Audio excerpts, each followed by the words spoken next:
आ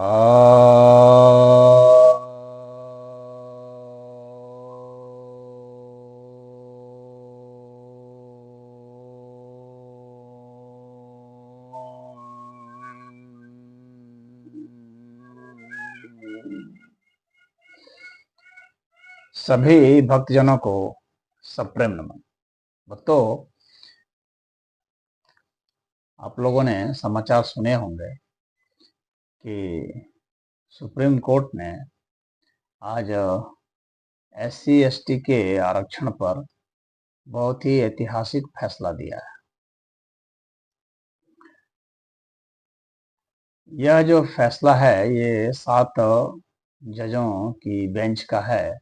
इसमें 6-1 से यह निर्णय आया है। इस बेंच में BR गवई जस्टिस थे, उन्हीं के नेतृत्व में चल रहा था यह। हालांकि इसमें जो मुख्य वह जो हैं न्यायाधीश DY चंद्रचूड़ वे भी थे, जस्टिस सतीश शर्मा थे और जस्टिस बेला त्रिवेदी, पंकज मित्तल, विक्रमनाथ, ये सब थे। और इसमें बेला त्रिवेदी जो थी उन्होंने ही अपोज किया था। जो सुधार की बात निर्णय जो आया है उसमें बेला त्रिवेदी जी ने ही अपोज किया था, बाकी ने तो एंडोर्स ही किया है, सही माना है। अब इसमें यह निर्णय क्या है कि जो कैटेगरी है SC और ST की, इस कैटेगरी में सब कैटेगरी बनाने का आदेश दिया है राज्यों को कि आप सब कैटेगरी बनाइए। और सब कैटेगरी क्यों बनाइए? हालांकि पहले जो है सन 2004 में एक फैसला दिया था सुप्रीम कोर्ट ने ही, इसमें कहा था कि कोटा के भीतर कोटा नहीं हो सकता। वो ईवी चिन्नैया बनाम आंध्र प्रदेश सरकार का मामला था, जिसमें कहा था कि केवल OBC में ही कैटेगरी होगी और SC ST में सब कैटेगरी नहीं होगी। और उसी फैसले को अब फिर सुप्रीम कोर्ट ने अपने ही फैसले को पलटते हुए कहा है कि नहीं, सब कैटेगरी होना अनिवार्य है, जरूरी है। क्यों? क्योंकि जो शेड्यूल्ड कास्ट है वास्तव में अपने आप में कोई कास्ट नहीं है, यह एक कैटेगरी है और इसलिए यह होमोजीनियस नहीं है, हेट्रोजेनस है। तो होमोजेनस नहीं है, हेट्रोजेनस है का मतलब हो गया कि इसमें जो है समानता नहीं है अपने आप में, यानी शेड्यूल कास्ट कैटेगरी में या शेड्यूल ट्राइब कैटेगरी में ही समानता नहीं है। उसमें जो विभिन्न जातियां हैं उनके विभिन्न स्तर हैं, उसी में कोई ज़्यादा धनाढ़ हो चुका है और कोई ऐसी भी जाति है जो कि पूरा लाभ नहीं पाई है। क्योंकि यह उद्देश्य तो यही था संविधान बनाते समय कि जो लाभ नहीं पाए हैं उनको लाभ दिया जाए, जो सदियों से शोषित रहे हैं, तो जो पिछड़े रहे हैं, जिनमें छुआछूत की जिनसे बर्ताव हुआ है, तो उन सबको जो है आरक्षण दिया जाए। हालांकि डॉक्टर भीमराव अम्बेडकर जो थे तो वे आरक्षण को ऐसा मानते थे कि यह कुछ समय के लिए दिया जाएगा और उन्होंने स्पष्ट कहा था कि किसी जाति को आरक्षण नहीं दिया जा रहा है बल्कि कैटेगरी को दिया जा रहा है। और कैटेगरी को दिए जाने के कारण इसको बहुत समय तक नहीं चलाया जा सकता, अर्थात कुछ समय सीमा बांधी गई थी कि भाई 10-10 साल में रिव्यू किया जाए कि किस तरह से प्रगति हो रही है। उन्होंने यह भी कहा था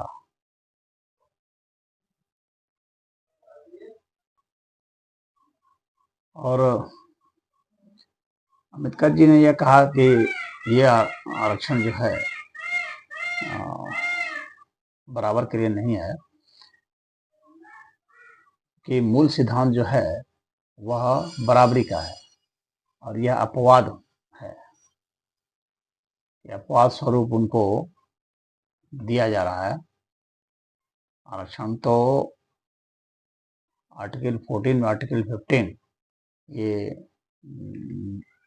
जो है आर्टिकल 16, तो फिर कहते हैं कि वो जो आर्टिकल और जो था 341, तो उसके तहत उसको रखा गया कि आरक्षण जो है ऐसा नहीं किया जा सकता है कि इसे बहुत ज़्यादा बढ़ा दिया जाए कि देश की प्रगति पर कोई इसका दुष्प्रभाव पड़े। देश की प्रगति में अगर कहीं बाधा हो, भीमराव अम्बेडकर जी बहुत ही उच्च स्तर के विद्वान थे और बहुत बड़े दृष्टा थे, तो उन्होंने समझ लिया था कि अगर आरक्षण को ज़्यादा बढ़ाया जाएगा तो देश की प्रगति में ही बाधा हो जाएगी। तो उन्होंने कहा था कि अगर प्रगति में बहुत ही बाधा आती है तो इस आरक्षण को वहाँ पर रोका भी जा सकता है, घटाया भी जा सकता है। देश जितना बर्दाश्त कर सके, अर्थव्यवस्था जितनी बर्दाश्त कर सकती है, उतना ही जो है आरक्षण दिया जाना चाहिए, उतने ही समय तक। यानी प्रतिभा से समझौता वे भी नहीं करना चाहते थे। तो उसके बाद जो है ये इस पर एक विवाद आया था, तो इंदिरा साहनी केस आया था। तो इंदिरा साहनी केस आया था, तो उसमें भी ये बताया गया था कि कितना जो है प्रतिशत दिया जा सकता है कोटा, क्योंकि बहुत सारी सरकारें ऐसी हैं जो आरक्षण को बहुत ज़्यादा प्रतिशत तक बढ़ा देना चाहती है, यहाँ तक कि वो 75%, 80% तक भी ले जाना चाहती है और नारा इस तरह से देती हैं कि जिसकी जितनी जनसंख्या है, जिसकी जितनी आबादी उसकी उतनी हिस्सेदारी, इस तरह की बात कहते हैं। तो कोर्ट ने यह बताया है कि नहीं, यह जनसंख्या के हिसाब से नहीं है, बल्कि यह जरूरत के हिसाब से है। उनकी जरूरत है क्योंकि मूल सिद्धांत जो है वो समानता का है। तो जो समानता का सिद्धांत है उसका अतिक्रमण नहीं किया जा सकता है। अपवाद को कभी भी नियम से ज्यादा नहीं होना चाहिए। तो नियम तो समानता है, तो अपवाद सदैव जो है कम रहना चाहिए। तो इसने कहा गया कि 50% से ज्यादा का आरक्षण नहीं दिया जा सकता है। तो अब यहाँ पर प्रश्न उठता है कि जो सभी को तो बहुत पहले से दे दिया गया है, लाभ लेते रहे हैं, तो कुछ जातियां विशेष लाभ लेते रही हैं तो वे ज़्यादा सफल रही हैं। जैसे एक उदाहरण के लिए एसटी कैटेगरी में देखा जाए तो जो राजस्थान की जो मीणा जाति यहाँ है, उन्होंने बहुत ज़्यादा लाभ लिया है, वो उसमें सबसे आगे हैं। बनस्पत की एसटी में तो मुसहर भी आते हैं, तो मुसहर उतना लाभ नहीं ले पाए हैं, उनको नहीं मिला है। यानी इनमें भी पिछड़ापन है, इनमें भी जो है कई वर्ग बन चुके हैं। तो जो कई वर्ग बन चुके हैं, जातियों में भी बन चुके हैं और एक जाति के भीतर भी बन चुके हैं, तो दो तरह का इसमें परेशानी आ चुकी है। तो इसीलिए कहा कि सब कैटेगरी बनाइए और सब कैटेगरी बना करके जिनको नहीं पूरा, जिनका प्रतिनिधित्व नहीं हो पाया, जो लाभ नहीं ले पाए हैं, जिनके लिए बनाया ही गया था, अगर उन्हीं को लाभ नहीं दिया जाएगा तो दूसरे लोग लाभ लेते रहेंगे, तो फिर उनका नंबर तो कभी आएगा ही नहीं। तो इसलिए जो लाभ ले चुके हैं, जो ऐसी स्थिति में आ गए हैं कि उनको अब सामान्य कहा जा सकता है, तो उनको उस कोटे से बाहर निकालिए और फ्रेश लोगों को आने दीजिए। जो वंचित हैं उनको वंचित मत कीजिए।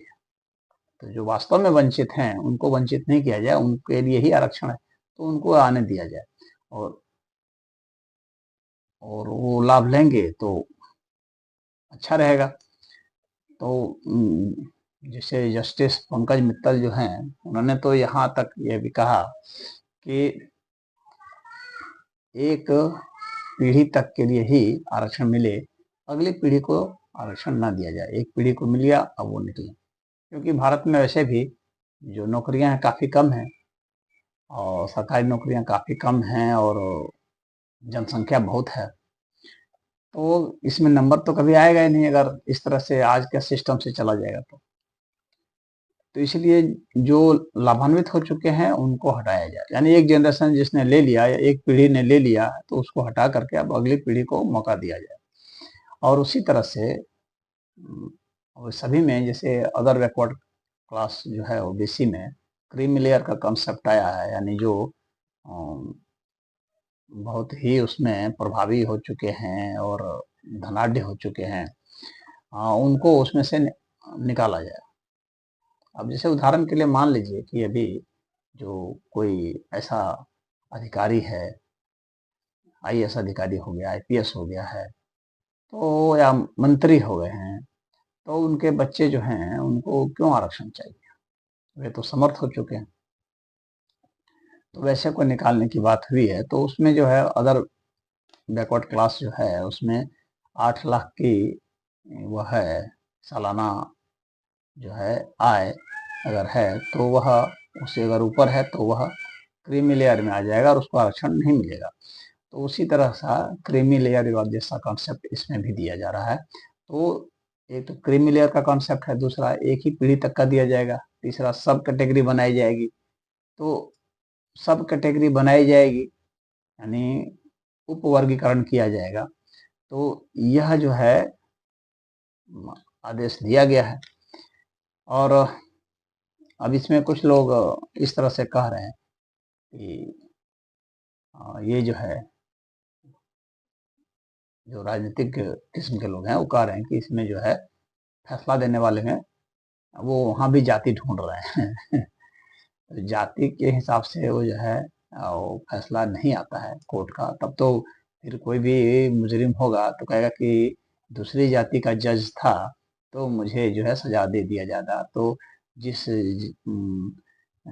जाति का वह व्यक्ति है जो मुजरिम है उसी जाति का ही कोई जज हो तो वही फैसला दे सकता है। इस तरह का बेतुकी बातें जो है ये सब नहीं चलते हैं, तो कुछ लोग इस तरह की आपत्ति उठा रहे हैं। तो खैर वहाँ पर जो जज थे जो तो उसमें जो बी आर गवई जो हैं वे खुद ही जो है शेड्यूल कास्ट से आते हैं, तो उन्होंने ही यह निर्णय पास किया है, उन्हीं की जो है पीठ ये मानी जाती है।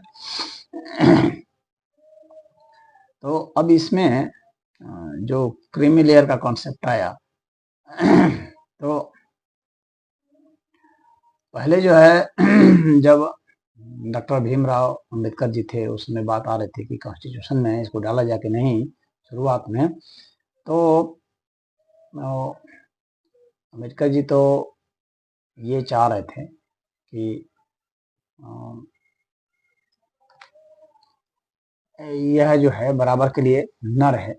तो जब उसमें नहीं थे पार्लियामेंट में, जिस वक्त इलेक्ट नहीं हुए थे, तो उस समय ही नेहरू ने ही जो है आर्टिकल 16(4) क्लॉज डाल करके उसको संविधान में डाल दिया था। तो आर्टिकल 335 जो है उसके विषय में अंबेडकर जी कहते थे कि अगर रिजर्वेशन जो है बहुत ज़्यादा दुष्प्रभावी हो जाए देश के लिए तो उसमें सीमा डाल देना चाहिए। आर्टिकल 335 हो गया। और जो ये जो जजमेंट आया है ये 500 पेज का जजमेंट है। अभी तो इंग्लिश में ही आया है, बाद में देखिए अन्य भाषाओं में भी ये आ जाएगा। तो अब जाति जनगणना जो है अब तो करनी पड़ेगी, क्योंकि जाति जनगणना करेंगे तभी पता चलेगा कि वास्तव में कौन हाशिए पर है और किसको लाभ प्राप्त हो रहा है, किसको नहीं हो रहा है लाभ प्राप्त। तो अनुच्छेद जो है 341 जो है, जिसमें कि उनका जो क्या कहते हैं कैटेगरी जो बनाई जाती है, तो उसमें राष्ट्रपति के यहाँ जो सूची बनाई जाती है, तो क्या ये इसका विरोध में है या नहीं है, इस पर बहस बहुत हुई। तो बेला त्रिवेदी जी कहते हैं कि जो है आर्टिकल जो है 341 है, उसके तहत अधिसूचित अनुसूचित जातियों की राष्ट्रपति सूची में राज्य द्वारा कोई परिवर्तन नहीं किया जा सकता, इनका कहना था। और संसद द्वारा पारित कानून के द्वारा ही जातियों को राष्ट्रपति सूची में शामिल या बाहर किया जा सकता है। उप वर्गीकरण जो है राष्ट्रपति सूची में छेड़छाड़ के समान होगा। तो अब उन दूसरों का कहना था कि अनुच्छेद जो है 341 जो है का उद्देश्य जो है SC/ST सूची में भूमिका निभाने वाले किसी भी राजनीतिक कारक को समाप्त करना था, और इसमें अफर्मेटिव एक्शन की जरूरत है, यानी जैसे उनको फायदा हो जाए उस तरह के उपवर्गीकरण की जरूरत है, और इसमें कहीं पर ये कोई भी बाधा नहीं आती है, इस तरह का अन्यों का मानना था। तो ये भी कह रहे थे कि अनुच्छेद 15 और 16 में ऐसा कुछ भी नहीं है, सभी जजों का मानना था इसमें, कि जो राज्य को किसी जाति को उपवर्गीकृत करने से रोकता हो, ऐसा कुछ भी नहीं है। और वहीं कह रहे हैं कि अनुच्छेद 14 के तहत जो समानता का जो अधिकार दिया गया है आर्टिकल 14 में, तो कहा जा रहा है कि उसमें किसी ये जो है उपवर्गीकरण जो है वो किसी भी आर्टिकल 14 के प्रावधान का जो है वो उल्लंघन नहीं करता है। तो ये जो है अब जो निर्देश दिया गया है, तो उसमें यह भी कहा गया है कि आप लोग जो है वो सूची बनाइए, डेटा बनाइए, डेटा के आधार पर ही आप वर्गीकरण करेंगे और नई जातियों या उनमें से ही किसी जाति को जिसको आप समझते हैं पिछड़ा है उसको अधिक प्रतिनिधित्व देंगे, परंतु उसका डेटा होना चाहिए पुख्ता और तर्क पर आधारित होना चाहिए और न्याय संगत होना चाहिए, वो प्रमाणित होना चाहिए। और वह जो है आप दे देंगे तो ऐसा ही नहीं है कि वो हो जाएगा, बल्कि वह जुडिशियल रिव्यू में भी उसके दायरे में भी आएगा। यानी कोर्ट का कहना है कि जो पार्टियां किसी भी राज्य में शासन कर रही हैं वे कोई भी उपवर्ग बनाती हैं तो उसका जुडिशियल रिव्यू भी होगा। ऐसा नहीं है कि मनमाना आपने कोई डाल दिया तो फिर जो है वो होने लगा कि नहीं अब तो उसमें राजनीति होने लगी, हमारा वोट बैंक बढ़ जाएगा इसलिए उसको डाल देते हैं, या ये हमको वोट नहीं देता है उसको उससे से हटा देते हैं, निकाल देते हैं उससे। तो इस तरह की बात नहीं होनी चाहिए। इसका जो है रिव्यू जो है कोर्ट खुद करेगा, यानी इसकी रखवाली इसकी देख रेख कोर्ट स्वयं करेगा। इस आधार पर किया है और कहा है कि कोई भी जो उपवर्ग बनाया जाएगा उसमें किसी को भी जो है 100% आरक्षण नहीं दिया जा सकेगा, यानी उसमें कुछ जातियां रहेंगी। ऐसा नहीं है कि आप मनमाना किसी को जाति को 100% आरक्षण दे दिए। और ये भी इसमें फैसला दिया है कि जो भी ये सब बनाएंगे तो इसका रिव्यू वगैरह होता ही रहेगा और समय समय पर जो है इसमें देखा जाएगा कि कहाँ पर इसमें कहीं कोई चूक तो नहीं हुई है। तो यह काफ़ी युगांतरकारी परिवर्तन लाएगा। अब तो पार्टियां जो शासन कर रही हैं क्या वे साहस जुटा पाएंगी, क्योंकि भारत में तो छोटी सी भी कोई चीज़ होती है तो विरोध ही होता है, बिना विरोध के तो यहाँ कुछ होता नहीं है।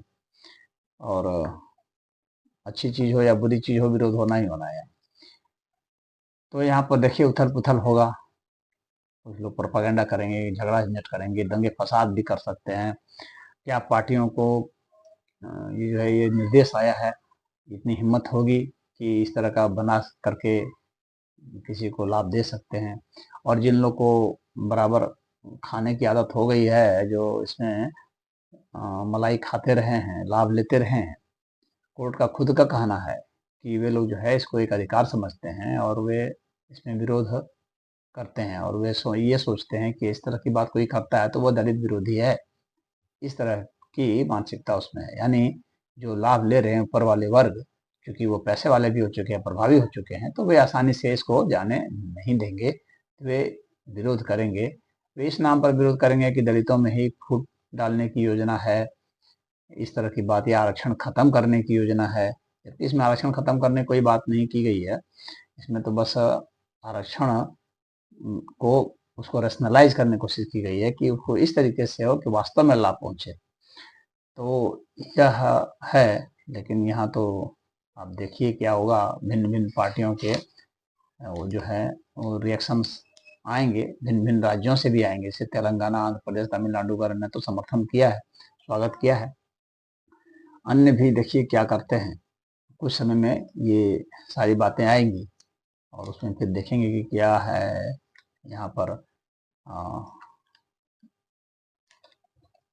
बिना हंगामा के तो यहाँ कुछ देश में होता नहीं है, तो कुछ ना कुछ हंगामा होगा ही।